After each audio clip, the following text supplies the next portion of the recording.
इस हफ्ते जो मेन हेडलाइंस लेके आपके पास आए हैं उसको अच्छी तरह से एक्सप्लेन किया गया। जो उसमें मेन बात उभर के आ रही है वो एक जो कंट्रास्ट दिखाई दे रहा है अपने देश का और विश्व के मुकाबले में, वो एक क्लियर रिमाइंडर भी है और इस स्टेज पे तो एक सेटिस्फाइंग सिचुएशन भी है। जैसे हम देख रहे हैं कि पिछले हफ्ते में सारे विश्व में जो मोर्टेलिटी हुई है उसका जो पर मिलियन आंकड़ा है वो 5 गुना है वर्ल्ड का एवरेज, और यूरोप के देशों में 8 गुना उससे भी ज़्यादा है, और केसेस का जो हुए हैं वो 3.5 गुना एवरेज के हुए हैं, और बहुत सारे देशों में वो 7, 8, 10 गुना भी हुए हैं। तो ये जो कंट्रास्ट अब इमर्ज हुआ है ये हमारे लिए सीख इसलिए है कि ऐसी संभावना हमारे देश में आगे हो, सेकंड पीक आए या थर्ड पीक आए, ये संभव हो सकता है। ये वायरस की फितरत में है, वायरस के बिहेवियर में है, और बहुत सारी चीज़ें जो हम नहीं जानते उसकी वजह से एक डेफिनेट प्रेडिक्शन करना असंभव है। तो ये याद दिलाता है कि सिचुएशन ठीक होके भी बहुत सारे देशों में बहुत ख़राब तरीके से और बहुत बुरे तरीके से एक भयानक पिक्चर लेके हमारे सामने आ रही है। तो we have to be very careful. So the lesson is don't take the situation for granted, and the other part of this is the optimistic scenario, reassuringly. The good news is that the cases are declining, mortality is declining, it's well below 400 per day. Cases have come down to almost 22,000. This is the kind of number that we all experienced in the month of July. So that is very reassuring. As a nation, we seem to be now doing very well. We are saving lives. But remember, this cannot be taken for granted, because an overwhelming proportion of our people, our citizens, we all are still very, very susceptible to this virus. Don't take it for granted. So that is the first message, and of course the reassuring thing is that people are also saying, scientists are saying that the R0 has come below 1, so the pandemic is shrinking. We should be happy about that, but cautiously happy. We are happy also to note that Delhi has made progress. यहाँ आते हैं तो आपके साथ दिल्ली की चर्चा हम ज़रूर करते हैं. So we congratulate the government of Delhi, as also all the other governments who have done so well in contributing toward such a significant control in recent times. But as Secretary Sir pointed out, there are states where we still have concern. And I want to add Uttarakhand, where still there is a worry. It is still stuck at a high level, Nagaland and Himachal Pradesh. तो वहाँ की जनता के लिए भी, वहाँ के citizens के लिए भी और सरकार के लिए भी हमें यही रिक्वेस्ट करना है कि सिचुएशन को कंट्रोल में करने के लिए हर कोशिश की जाए, और उसके प्रिंसिपल्स हम बार बार यहाँ इनंसिएट करते हैं, और मिलके हम उसको कंट्रोल करेंगे और वहाँ की सिचुएशन को और सुधारेंगे. So this is the first message, but remember, we cannot take this situation for granted. This can change unexpectedly, this can escalate unexpectedly. There is still a very long way. There is hell of a lot of virus still in our society. So that is the first part. On vaccine, there are 3 developments which are again positive developments. Firstly, this week, the Drugs Controller General of India has granted clearance for clinical trials for one more candidate vaccine from India. This is a vaccine, as you know, it was here in the news, but हम चिन्हित करना चाहेंगे कि Gennova company ने DBT की मदद से, this is a truly again an Indian vaccine. Bharatvarsh की जो department of biotechnology research agency है हमारी, उनके साथ मिलके जिनोवा एक कंपनी है, फर्म है, बहुत ही इनोवेटिव काम करती है, एक नया वैक्सीन को इजाद किया है, इंडियन वैक्सीन है, और इसमें mRNA की टेक्नोलॉजी को इस्तेमाल किया गया है. ये वही टेक्नोलॉजी है जो कि फाइजर वैक्सीन में यूज़ हुई है, जो कि इतना फेमस हुआ और सक्सेस भी हुआ है। तो एक बहुत बड़ी सिग्निफिकेंट डेवलपमेंट है that should make us proud that a totally new, innovative, far-reaching vaccine candidate has emerged on the scene, and this is found to be useful enough and in the laboratory effective enough in terms of its biological functions to be taken for clinical trial phase 1, phase 2. And an important part of this vaccine is, unlike Pfizer vaccine or some others, this vaccine, if it comes into existence, will be maintainable at normal cold chain conditions in a normal fridge. ये बहुत बड़ी बात है।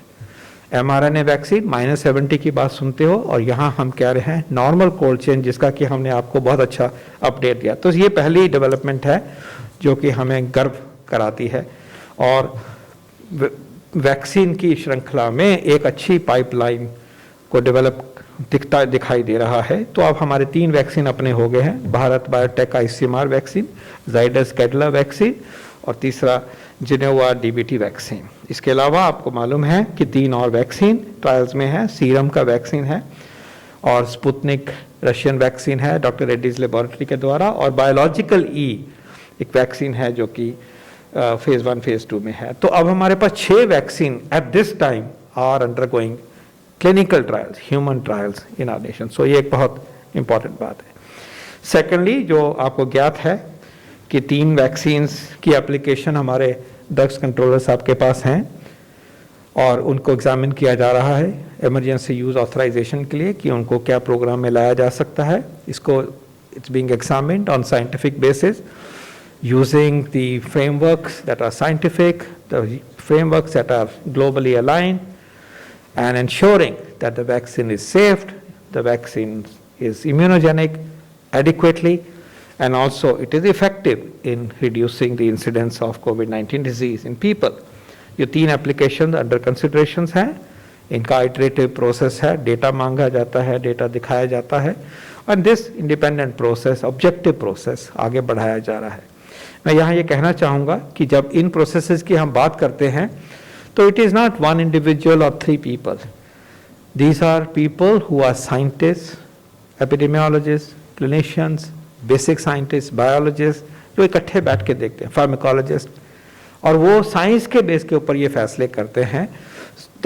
And these people represent the very best, the most competent, objective individuals. तो ये system इस तरह से हमारा सशक्त सिस्टम है कि इसकी धाक है दुनिया में, और जो भी ये सिस्टम्स के द्वारा वैक्सीन आज तक आए हैं, उन वैक्सीन्स ने अपना काम करके दिखाया है। तो ये इंडिपेंडेंट काम, ऑब्जेक्टिव काम अच्छी तरह से होना चाहिए। तीसरी इंपॉर्टेंट डेवलपमेंट है कि जो ब्रॉड गाइडलाइंस इम्प्लीमेंटेशन की है वैक्सीन की, जैसा राजेश जी ने बताया, उनको हमने स्टेट गवर्नमेंट्स के साथ शेयर किया है। उसमें ब्रॉड कॉन्टूर्स ऑफ इम्प्लीमेंटेशन दिखाए गए हैं, उसको लागू कैसे करना है नीचे से नीचे स्तर तक और स्टेट लेवल पे उसको दर्शाया गया है। उसके बेस के ऊपर ओरिएंटेशन प्रोग्राम शुरू हो गए हैं, ट्रेनिंग शुरू हो रही है।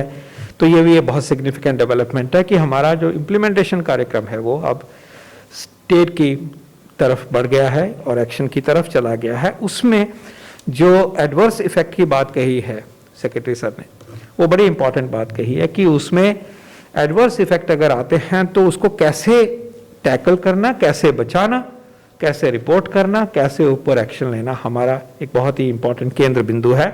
और मैं ये भी बताना चाहूँगा कि इस प्रोसेस के अलावा जब भी कोई नई दवाई या नया वैक्सीन लागू किया जाएगा देश में, तो एक फेज 4 क्लिनिकल ट्रायल की फेज होती है, उसको पोस्ट मार्केटिंग सर्वेलेंस भी कहा जाता है। और वो जिम्मेवारी जो कंपनी होती है, फार्मास्यूटिकल कंपनी होती है या वैक्सीन मैन्युफैक्चरिंग कंपनी होती है, वो वॉच करती है कि अब ये दवाई आ गई है, पास हो गया सब कुछ। उसके बाद भी ट्रैक किया जाता है कि उसका कोई ऐसा एडवर्स इफेक्ट तो नहीं है, तो वो रिपोर्ट किया जाता है। तो ये भी 2 लेवल पे कम से कम सिस्टमैटिक तरीके से बाद में होने वाले असरों को पहचाना जाता है, टैकल किया जाता है, और ये साइंटिफिक प्रोसेस है। लेकिन मैं ये कहना चाहूँगा अंत में कि अगर एक वैक्सीन या 2 वैक्सीन या 3 वैक्सीन जैसे जैसे भी इमरजेंसी यूज ऑथराइज होके आपके सामने आएंगे, देश में इस्तेमाल होके आएंगे, आपको पूरा फेथ होना चाहिए कि ये वैक्सीन साइंटिफिकली प्रूवन है, ग्लोबल स्टैंडर्ड्स को मैच करते हैं, सेफ हैं और इफ़ेक्टिव है। आपको इसके बारे में कोई डाउट नहीं होना चाहिए। अपने इंस्टीट्यूशंस जिन्होंने इस काम को निभाने की जिम्मेवारी ली है, वो जब ये फैसला करेंगे, we must have faith and that is very important, because अपने देश की इंस्टीट्यूशंस में हमें ये छवि दिखनी चाहिए कि ये दुनिया के स्टैंडर्ड्स से भी बेहतर काम करने में की ताकत रखते हैं। अंत में मैं फिर यही कहूँगा कि ये याद रहे कि अभी वो वक्त नहीं आया है कि जब हम लापरवाही करेंगे। प्रधानमंत्री जी ने स्लोगन दिया है, जब तक दवाई नहीं तब तक ढिलाई नहीं। तो दवाई तो आज भी नहीं है और ढिलाई का सवाल ही नहीं पैदा होता है। ये देखना कि नीचे केसेस आ गए हैं तो हम लिबर्टीज़ लेंगे, ऐसा हम नहीं प्लीज़ करेंगे। अभी आगे लंबी लड़ाई है और हमें वो सब प्रिकॉशंस लेनी है जिनका कि वायदा हम एक दूसरे से हर हफ्ते यहाँ याद दिला के करते हैं कि हम मास्क पहनेंगे, हम 2 गज की दूरी रखेंगे, हम हैंड हाइजीन रखेंगे, हम आयुष के प्रोडक्ट्स को अब से अपनी इम्यूनिटी बढ़ाएंगे, अपने बुज़ुर्गों को बचा के रखेंगे और हम आरोग्य सेतु को अपनाएंगे। अगर हम में सिम्टम है तो अपना टेस्ट कराएंगे ताकि अपने को भी बचाएं और दूसरों को अपने से संक्रमण ना हो, ये भी संभव करें। और इसी तरह से अगर मैं उस व्यक्ति के साथ हूँ जिसके साथ ऐसा कांटेक्ट हुआ है तो मैं क्वारंटाइन के लिए अपने आप को प्रस्तुत करूँ। तो इन चीज़ों को हाईलाइट करते हुए, लेकिन आज एक ऐसा दिन है जब हम पॉजिटिव डेवलपमेंट्स आपके सामने लाए हैं। ये रीअश्योर करते हैं कि हमारा देश इस महामारी को पकड़ में है, इसको वायरस को हम अब काफ़ी हद तक चेज कर रहे हैं, कंट्रोल कर रहे हैं, लेकिन आगे कोई भी ढिलाई हम नहीं बरतेंगे। धन्यवाद। धन्यवाद sir. We take questions number 10। Sir मैं पवन हूँ दैनिक भास्कर से। सर दिल्ली के बॉर्डर पे करीब करीब सारे बॉर्डर पे हजारों इवन लाखों किसान बैठे हैं और बहुत डेंस पॉपुलेशन है वहाँ पे।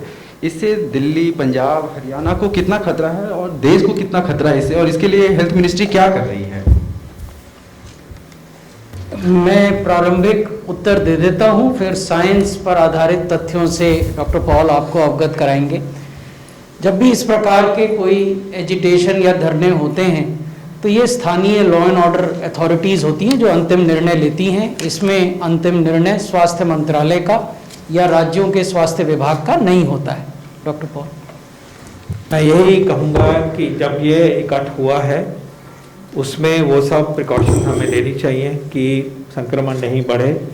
ये मैसेजेस पहुंचाए जा रहे हैं सरकार की तरफ से और इसमें हमें आप अपनी तरफ से भी इस बात को आगे बढ़ाना चाहिए कि इस संक्रमण के टाइम पे जो कोविड अप्रोप्रिएट बिहेवियर है उनकी तरफ ढिलाई नहीं होनी चाहिए। हमें इसके लिए सबके साथ की ज़रूरत है और मैं यही अपील करूँगा आपकी तरफ से भी, सरकार की तरफ से, कि उन बिहेवियर्स को हमें नहीं भूलना है।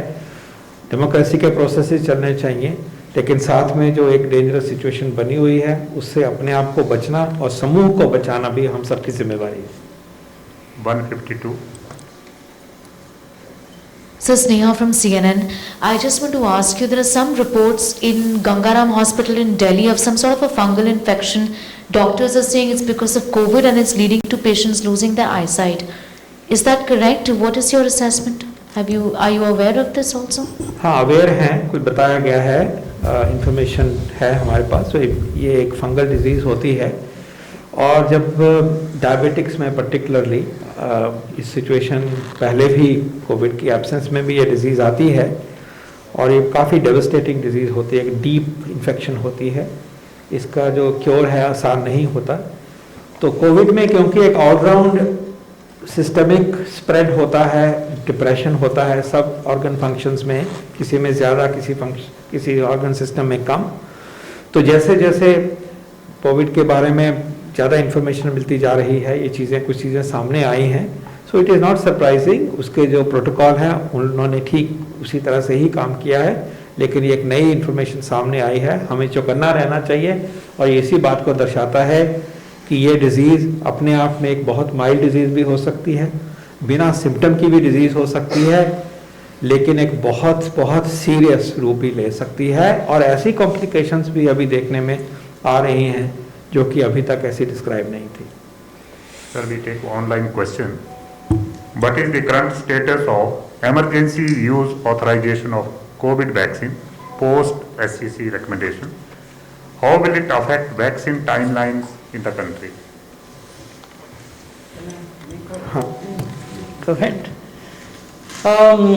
जो नेशनल रेगुलेटर हैं drugs controller general of India, उनके यहाँ सब्जेक्ट एक्सपर्ट कमेटी होती हैं, जैसा डॉक्टर पॉल ने बताया कि उसमें प्रत्येक विषय के जानकार विशेषज्ञ होते हैं। सब्जेक्ट एक्सपर्ट कमेटी ने जो 3 एप्लीकेशंस उनके सामने थीं, Pfizer, serum institute of India और भारत बायोटेक, उनका विश्लेषण किया, अतिरिक्त आंकड़ों की मांग की है। वो अतिरिक्त आंकड़े तीनों एप्लीकेंट्स द्वारा उनको समर्पित किए जाएंगे, उसके आधार पर वो विचार करेंगे। इस पूरे विचार विमर्श के प्रोसेस से वैक्सीनेशन की टाइमलाइंस पर कोई असर पड़ेगा ऐसा हमारा मानना नहीं है। डॉक्टर पॉल, हमारी तैयारी जैसे हम आपको बता रहे हैं पूरी तरह से ठीक तरीके से टाइमलाइंस के हिसाब से चली हुई है, और जैसे बताया गया जो लाइन लिस्टिंग है हमारे हेल्थ वर्कर्स की वो बिल्कुल तैयार है। तो इसमें कोई चेंज नहीं है, क्योंकि इतने ही ये स्टेज आना और उसको फैक्टर इन करना पहले से ही सोचा गया है, क्योंकि ये इमरजेंसी यूज ऑथराइजेशन है। पूरा ट्रायल तो अभी यहाँ ख़त्म होना है, तो इसके पहले सोचा जा रहा है कि इस ऐसे पॉइंट पे रुकें जहाँ पे कि रीजनेबल से भी ज़्यादा सेटिस्फेक्शन हो कि अब सब ठीक है, उन्हीं 3 पैरामीटर्स पे जिसकी मैंने चर्चा करी, सेफ्टी, इम्यूनोजेनिसिटी एंड इफेक्टिवनेस। तो वो जब उस पॉइंट के लिए आप साइंटिफिक इंक्वायरी करते हो तो और डेटा मांगते हो और इन्फॉर्मेशन मांगते हो, एक रोलिंग रिव्यू की तरह सिचुएशन है ये, तो इसको साइंटिफिक प्रोसेस मानना चाहिए। This is all been factored in and we are looking forward to good decision soon. Number 14. Sir मेरा नाम संदीप है, न्यूज़ 18 इंडिया से। मेरा सवाल ये है कि वैक्सीनेशन के लिए तैयारियां ज़ोरों पे हैं, लेकिन सर जो आर्म फोर्सेस हैं जो कि इस वक्त बॉर्डर पे हैं, ऐसी जगह पे हैं जहां की आने वाले 2 महीने ऐसे हो जाएगा कि कट ऑफ हो जाएगा, तो उनके लिए किस तरीके की प्लानिंग है उनको वैक्सीनेशन देने के लिए, आर्म फोर्सेस के लोगों को जो कि LOC LAC पर इस वक्त तैनात हैं? जैसा हमने पहले आपके संज्ञान में लाया था कि प्रत्येक जिले में जो LOC का इलाका है या बॉर्डर का इलाका है वो किसी न किसी प्रशासकीय जिले का हिस्सा है। हर जिले में वैक्सीनेशन के सेशन साइट्स निर्धारित किए जा रहे हैं, और वो इस प्रकार से निर्धारित किए जा रहे हैं कि लोगों को बहुत दूर तक न चलना पड़े। जहां आर्मी या पैरामिलिट्री फोर्सेस की यूनिट्स तैनात हैं, वहां यूनिट के भीतर भी वैक्सीनेशन सेशन साइट्स की स्थापना करने का अधिकार राज्य सरकारों को दिया गया है। Last question, 13. So, as you said that the drug regulator will take into account safety, immunogenicity and efficacy before giving approval to any vaccine. However, you also briefed us about the elaborate setup that has been put in place for AEFI. We already do a lot of vaccinations, AEFI happens, but what is it about this vaccine, if it is going to take into account safety data and all of that, what is it about this vaccine that requires a far bigger arrangement for AEFI monitoring and treatment and all of that? 3 parameters. Firstly, this is an adult vaccine. Our AFI system was targeted to children and women, and those vaccinations take place in a certain way, starting with hospitals and then into the community. So when you're going to deal with adults, they are going to be physically located in some way, in a different way, and therefore practical aspects have to be tackled. Number 2, we should remember that these vaccinations are new platforms. Number 3, multiple platforms, not just new, but also different platforms. That brings in complexity. And also, if an emergency authorization is being given, please remember it is an emergency authorization, and that brings in even more responsible behavior. And lastly, even if these 2 situations were not applicable, when you are going for an AEFI system for a new vaccine, there are always new aspects, new side effects, new situations that have to be kept in mind. So some vaccines will cause, let's say, allergic reaction. Others will perhaps have a very high fever, which is a different thing. Some others may be known for a second day some complications. So there are always nuancing in terms of side effects for new vaccines. So that has to be factored in. Adult vaccination program has to be factored in, EUA, and above all, please remember this time, this is a very large number of beneficiaries and target groups to be tackled over a short period of time in a mission mode. So therefore, there is a need to build on the standard principles of AI5 and make it specific to the fuller dimension and the full dimension of the requirements of this particular set of vaccines. Thank you.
Download Tarang online radio app from Google Play Store.